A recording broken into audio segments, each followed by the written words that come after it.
And we're seeing people's wages rise. Real wages today are 3.5% higher than they were before the crisis.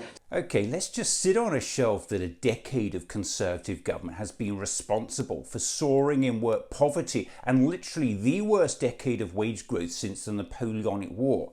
That energy bills are rising, food prices are rising, inflation is rising. Taxes have risen to their highest level since the Second World War. The most recent rise in the national living wage was the lowest increase since the policy was introduced. Most public sector pay is being frozen. And a huge hike in national insurance means our NHS workers are effectively paying for their own pay rise, which was already a real terms pay cut.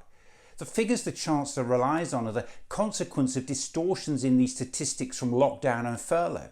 And any wage rises seen in certain occupations will likely be gobbled up by soaring prices across the economy. Don't just take my word for it. Data shows in the 3 months to this July, average weekly real wages, which take into account inflation, fell from £491 in April to £488 in July. Very early years in young families' lives are critical, and that's where parents often struggle, and that's where actually we need to provide a little bit more attention. So what we're announcing is funding to create a network of family hubs, which are broader than Sure Start centres. As welcome as this money is, the Conservative government has spent the last decade cutting early years support.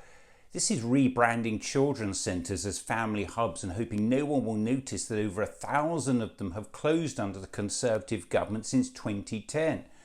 And let's not forget there are over 4 million children living in poverty right now. The government has just imposed the biggest overnight cut to the basic rate of social security since World War II, which will see another 200,000 children plunged into poverty.